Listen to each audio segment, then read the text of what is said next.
Swayam Prabha. Digital India. Educated India.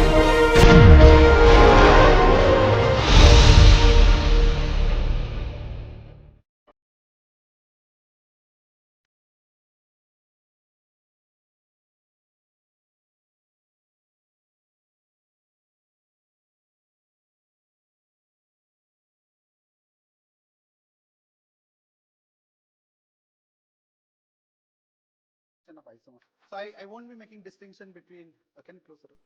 I won't be making the distinction between geometric and abstract, okay. So I want to be vague when it comes to that. So what the main idea is, if you have a simplicial complex K and a complex K prime, let's say this is on the vertex side V, this is on the vertex side V prime, okay. We say that K and K prime are isomorphic if there exists a map phi from V to V prime, okay, such that so let me write like this, V1 Vt is a belongs to K if and only if phi of V1 phi of Vt belongs to K prime. Okay. So basically, I mean, this means if the complex is isomorphic, basically it means they are the same thing, just the vertices have been labeled in a different way. That's it. A different labeling of the vertices you have. That's it. Okay. So like if I say this complex, let's say 1, 2, 3. Other than that, I write 3, 2, 1. Are they different? Not, right? And there is, I can relabel the vertices on the left to get this, right? And ideally, you don't want to make distinction between isomorphic simplicial complexes.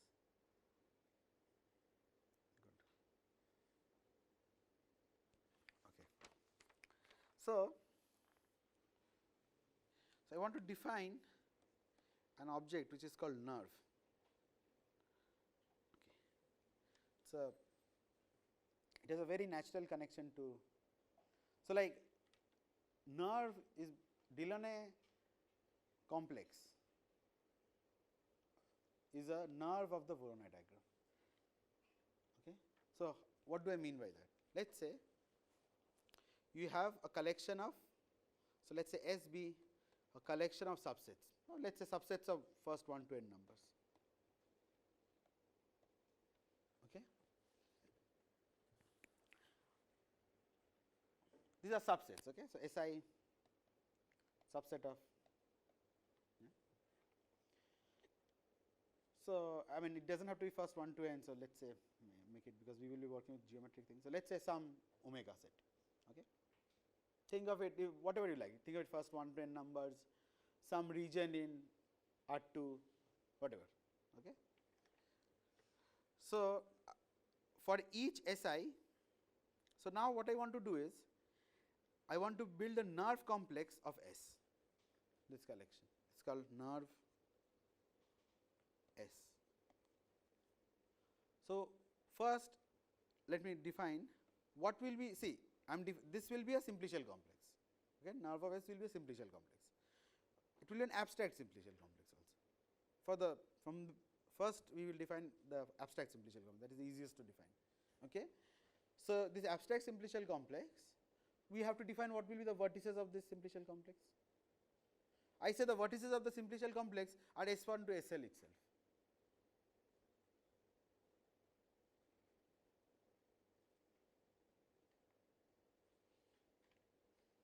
Sounds a bit odd, no? So let's say, okay, let's not define in that way. So let's say I have separate points V1 to not points, but okay, some symbols V1 to VL, okay, and V1 Vi basically represents Si. Si is like a, okay, Vi and Si there is like 1-to-1 correspondence. Say Si and Vi are same thing for me. Vertices are sets. So I will come to it how this plays. So just So, forget about vertices asset, that is why I have defined these points V1 to VL. Okay. So, what are the simplices that will be in the nerve of S? This definition. What are the simplices that will be in the nerve of S? So, I will say sigma subset of belongs to nerve of S if and only if intersection I for intersection all V I belonging to sigma S I is not equal to empty.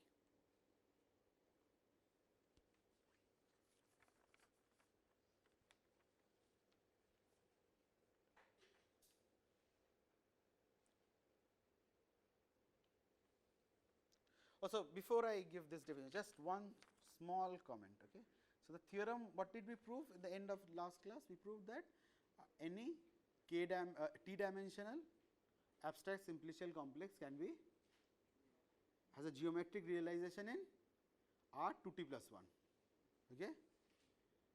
So, what can you see? So, I can think of a graph as an abstract simplicial complex. How? I will include the vertex set, vertices in the set like singleton vertex, I will add those elements, then I will have the edges which are anyway 2 sets, and I will add the empty set also, the way we are doing it. This will define a graph completely. It is a simplicial complex. So, previous result implies what? Any graph has a straight line drawing in R 3, right. Does not matter how many edges you have, does not matter how many vertices you have, okay. Any graph, okay, finite graph, I mean the vertex set I am assuming is to be finite, has an geometric representation, straight line drawing in R 3, right. That is basically the consequence of the previous thing. Okay. That is a smaller consequence. Okay. Good. Pardon?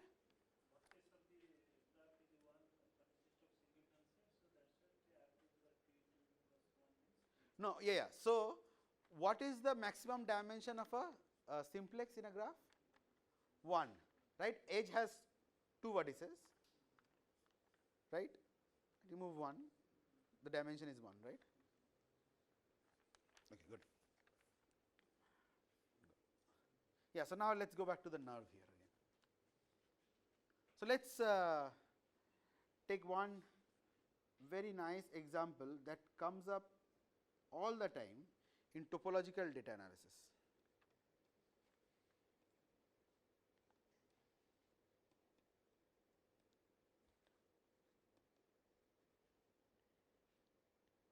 So, normally I like to call it computational topology, but to make it sellable to people who fund projects, we call it topological data analysis. So, let us say you have points in P1 to Pn, points in Rd. Okay.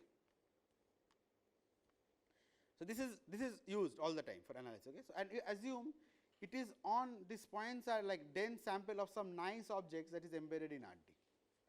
Okay. Maybe a curve, think of like a curve embedded in some R100. Okay.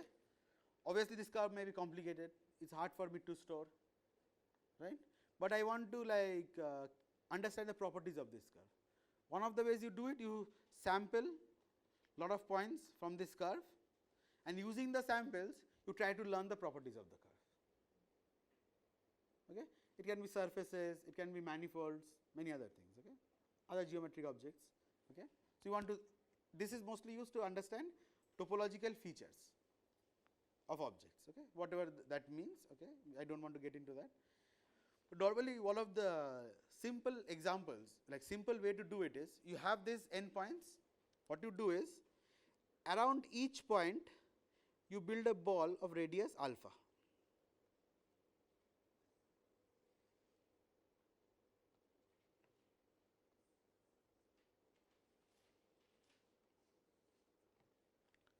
So, you have these points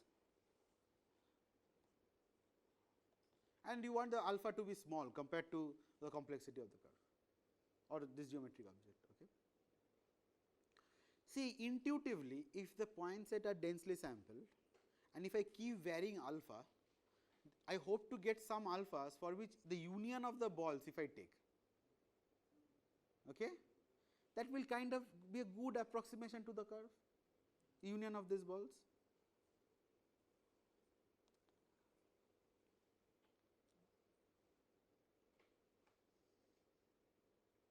Right, makes sense. But keeping union of balls are super expensive. If you like, you have done the R2 case, that itself is something. So, where there was one tutorial exercise you wanted to find, like you are not even asked to keep like a structure of union of balls. What we are asked to keep? Even like the union of the volume, that required you to compute what? A Voronoi. Voronoi in high dimension is like prohibitively expensive. No one is using it. The complexity of the algorithm will be like n to the power 50. Okay? I mean, most of the time you want something to be like not even n square. So, what should you do?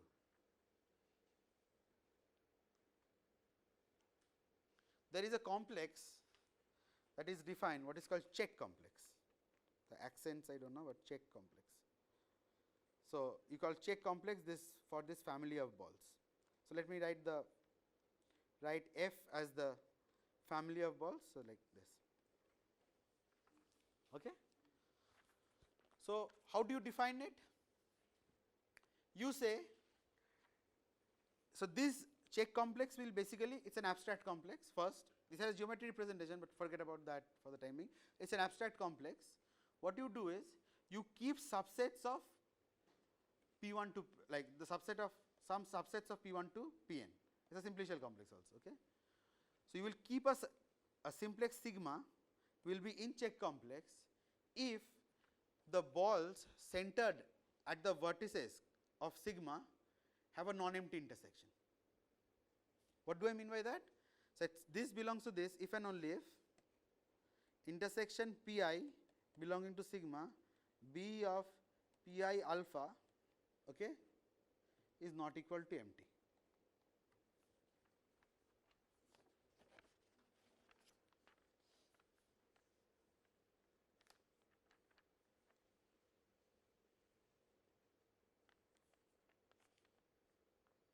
Okay.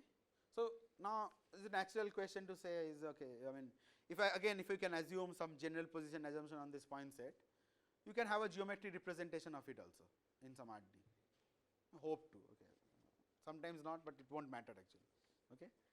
But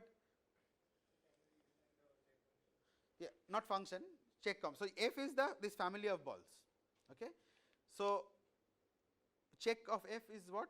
A simplex sigma, which is a subset of P1 to Pn, is in the check complex if and only if intersection of the balls centered at Pi of radius alpha. So, you put an alpha here also. So, this is the parameter, shows the balls are of radius alpha. Okay. So, intersection of the balls centered at Pi of radius alpha have a non-empty intersection.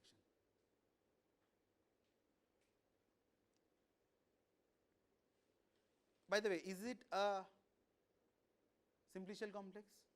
First question. I kept saying it's a simplicial complex, but it needs a proof, right? Why is it a simplicial complex? If T balls have a non-empty intersection, any subset of T balls will also have non-empty intersection.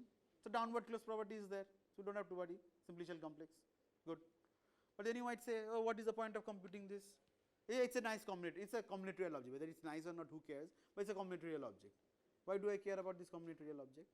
The interesting thing is, as I said, if you sample the points densely, you hope the union of balls for this object will capture its properties, specifically topological properties, topological features. What you can show is, and this is a check theorem, which I will not be proving, but it says that, well, it is not hard to prove actually, but it says that this union of balls has the same homotopy type as check complex. So, homotopy type is again it is a topological term, again do not have to mean like topological features are same. Okay. Whatever be the number of holes this object have, okay, things like this. In higher dimension it gets more complicated, but there is something called topological features. Okay. The topological features of this union of balls will be same as that of this check complex. But see, the check complex is a completely combinatorial complex that you can store. Okay. The union of balls is a nightmare to store. Okay, so as with all good things, there comes a caveat. Okay, even this is sometimes hard to store. See, here I can compute this complex if and only if I can, given some set of balls, I should be able to compute whether they are, the intersection is non-empty. This is not an easy question in high dimension. It's costly. Okay. There are variants of it, of check complex that people store, which also under some conditions satisfies some nice property. It's called Rips complex. I won't be defining it, but it's called, it's what is it? These families are called, what are this Rips complex fall into a family of called flag complexes. I won't be defining it, so don't worry. But kind of like even the check complex sometimes is harder to store, like harder to compute, because you have to compute intersection of balls. But it does have, if you know how to compute, no point keeping track of balls. If you are only interested in topological features, keep this check complex and you are done. This is a good thing. Okay. This is one thing. But what is one of the most popular nerve? So basically this is, let me go back.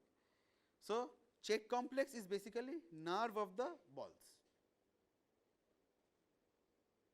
Right? See the definition of the nerve. I have some collection of sets. For that I have corresponding, I have made some vertices, one-to-one relation between the vertices here and the sets here and the vertices here. Okay. And I say sigma belongs to nerve of S if and only if intersection of Si where Vi belongs to sigma is non-empty. I am basically doing that for the check complex, right. Check complex is basically nerve of the balls centered at different PIs. It's okay.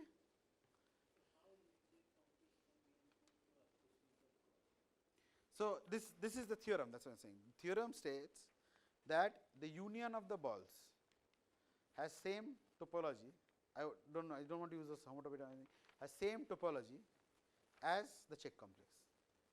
So the topological features of the union of balls you can understand, you can get by just looking at the check complex. Yeah, I really don't want to get into it because I have to define like some things that. So think of it in the following way. So right. So let's look at this. So what is the defining feature of, what is the difference between? So everyone knows what is a torus. Yeah, it looks like a donut with a hole inside. Okay, and a sphere. They are two different objects, right? Two-dimensional sphere that lives in R3, a torus that lives in R3. Okay, both are surfaces. They have different topology. Okay, I don't want to get into these things, but these distinctions you can do by just looking at this check complex. Okay. So this is how. So you are given the set of points, and then you like. So then there, see where the theorem that you use is basically if you have this balls of radius alpha, okay, then the union of these balls have the same homotopy as this check complex. It's good. That is a good part. Okay. Then what will boil down to computing check complexes? I should be able to compute intersection of balls basically. That itself can be expensive. Okay. But let's assume I can do that. Okay. Then at least I don't have to store this continuous object. Okay. I can only store this combinatorial object and I will learn whatever topological features I wanted to learn. And the idea is, if the balls are of small size, okay, then I will be able to learn the union of the balls has the same topological features as the object from which the points are sampled. So, let me just give you one, okay, so let me just not prove it, but it is not possible to prove here, but one like really interesting theorem here is, so let us say I will be vague, let us say you have a dense point sample on a manifold. Manifold are generalization of surfaces in higher dimension, okay, okay, smooth manifolds, so nice manifolds you can say. So, let us forget about smooth, nice manifolds, okay. There exists an alpha greater than 0 that only depends on the manifold, not manifolds, this manifold M. So, this will be a function of, so alpha will be a function of the manifold M, okay, such that if you take, if the point sample is dense and if the point sample is anyway dense, if you take, so let me write this, if you take the union of balls of radius alpha on the point sample, then they have the same topology as the manifold. Then they have same topology as manifolds. So, by same topology I mean this homotopy, but okay, topology means many things, but when I am talking about same topology it means the same homotopic. The extremely interesting result, extremely foundational result now in topological data analysis. Okay. This was proved by Neogi, Smale, Weinberger around I think 2007, 6, I forgot the date. It was before I started my PhD, as far as I remember now, it was before 2008. So, and this has been extremely influential result. Okay.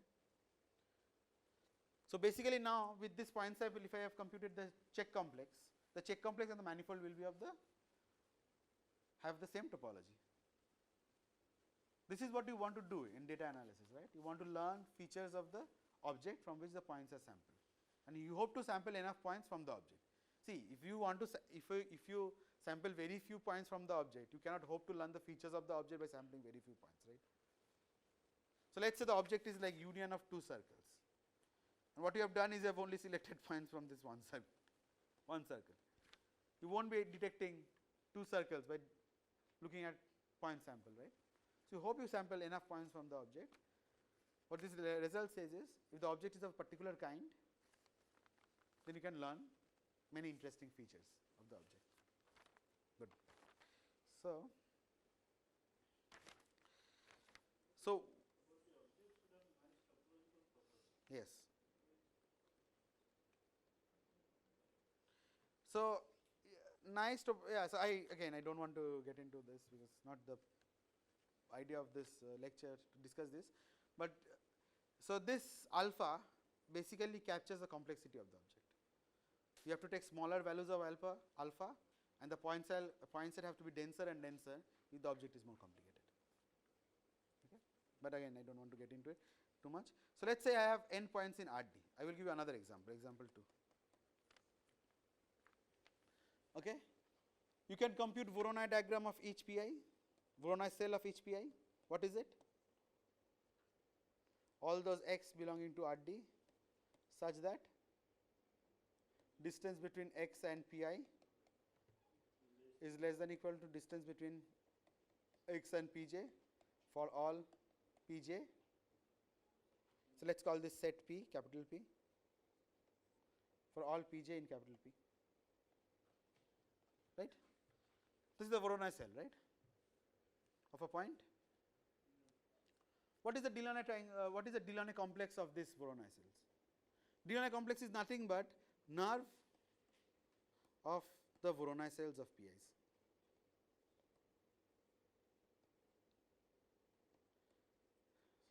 Of PIs.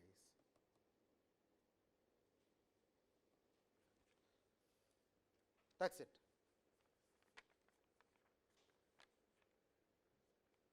The good thing is, if the points set are in general position, this abstract complex has a geometric representation with the same vertices, like you do not have to find separate vertices for this. right.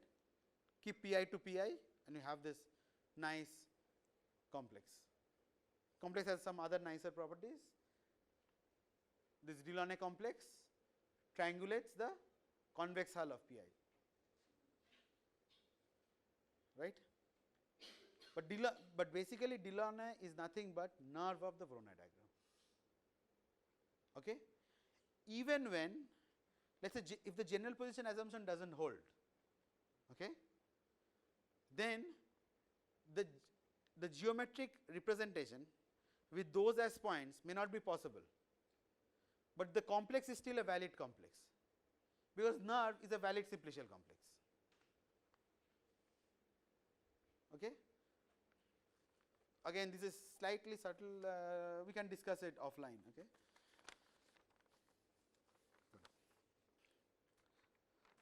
So, let me discuss a bit about how simplicial complexes are stored, how simplicial complexes are stored in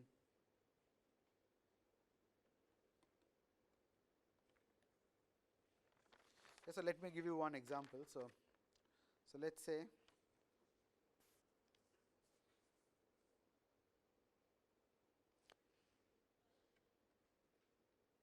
and this tetrahedron is present also, okay, and all its faces are present. So, this is a simplicial complex, like the edges are present, the vertices are present, the whole tetrahedron is present and all these two edges and the vertices is present. So, you can store it as a Hasse diagram.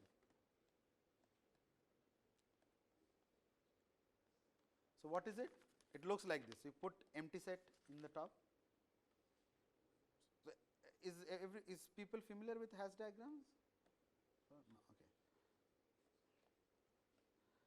So, then the next level is level 1 sets. So, it is 3,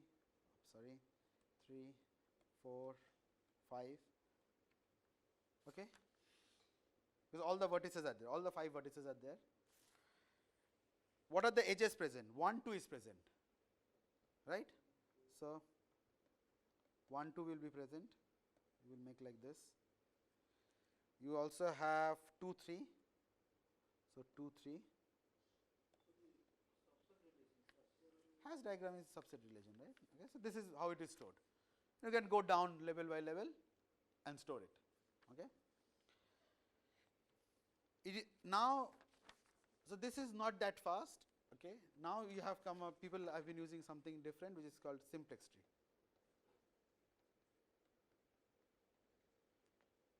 I do not want to get too much into it, but I will give you some words to search yourself, or you probably already know if you have taken a course in data structure. Is basically how are simplices stored. Simplices are, you think of simplices as words. Okay. So, let us take another example. Okay. So, let us take the same example basically. So, we have this 1, 2, 3 and this tetrahedron.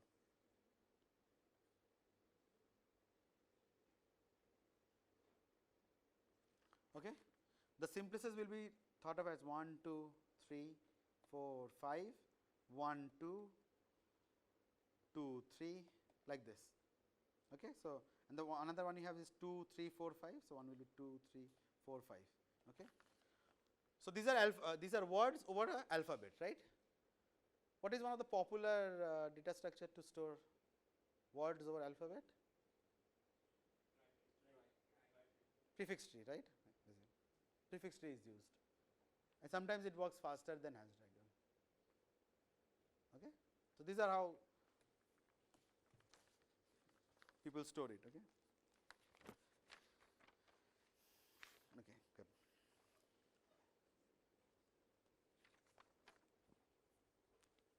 Okay, so, now basically we will be looking at this convex polytope for the rest of the class and / polyhedron.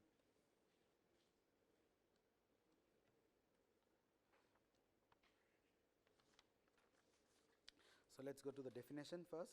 What is a convex polytope, or sometimes they will just say polytope. A polytope is nothing but convex hull of finite number of points. Convex hull finite set in RD. That is it. So, what is the dimension of the polytope?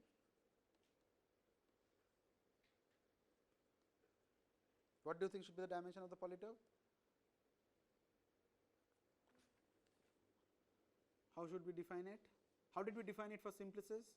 There were two definitions equivalent for simplices, right? One was number of vertices minus 1, the other one was dimension of the minimum dimension affine space containing the simplex, right? Obviously, I cannot use the definition of it makes no sense, right? See, I do not want to make distinction in terms of dimension between a triangle and a square, right, in R2. Does it make sense? In terms of polytopes. So, you want to use the definition of you want to use the geometric definition. So, you say the dimension of the polytope is the dimension of the minimum dimension affine space that contains the polytope. Okay. Pardon? Polytope are nothing but convex hull of finite set of points. Okay. So, now I want to define just like we had faces, subsimplexes and things like this for simplices, I want to define it for polytopes also. But polytope is more of a geometric object, right? As I said, like it's not it's like not a combinatorial object of points. Okay. So, you have to it's slightly more tricky to define faces, not much. So, before we define that, let's look at how do we define hyperplanes. So, what is a hyperplane in, so let's say HAB, hyperplane in RD. It looks like this, like all the x's such that XA plus B is equal to 0. So, what do we A belongs to some RD, this is basically dot product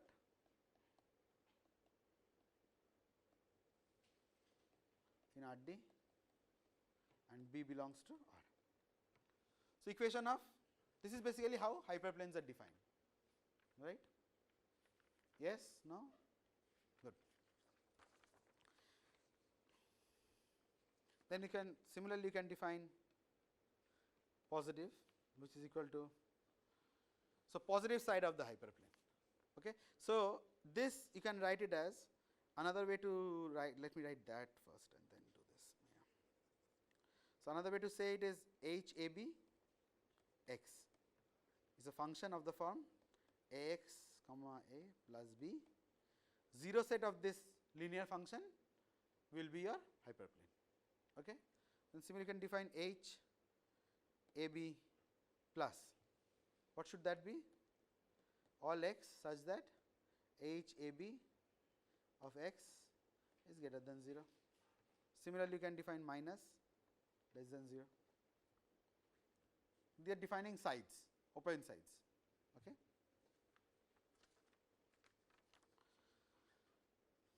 So, let us now define faces of polytope.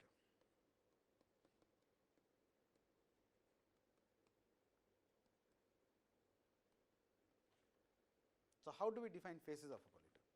So, okay, so before I define that, you need something called separating hyperplane of a convex body. Separating hyperplane of a convex body. Say let us convex body C. Okay, separating hyperplane. So, how is it defined? So, H is a separating hyperplane for C if 1 H intersection C is not equal to empty. So, it intersects. I said separating, I am sorry, I should use the word supporting, okay, sorry, supporting.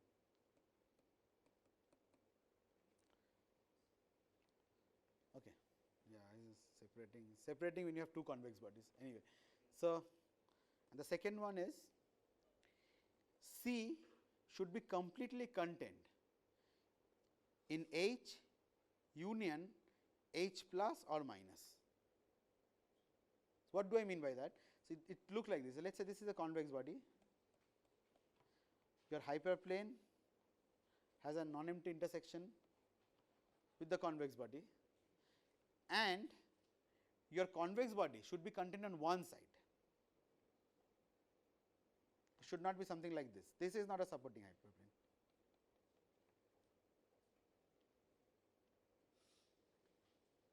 Okay. Okay. So, now how do we define faces? So, F subset of, so let us say you have again have a polytope P, which is basically convex hull of some set P1 to Pn. Okay. F will be a face, is a face, if and only if, I am purposefully putting if and only if, I do not want to prove this as a separate theorem. If there exists a hyperplane H such that F is a H is a supporting hyperplane of P, and P intersection H is equal to F.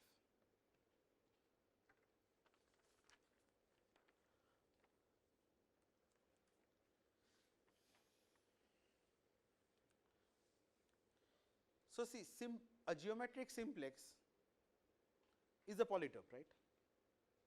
The class of polytope includes geometric simplices. Can I get the faces of a simplex via this method?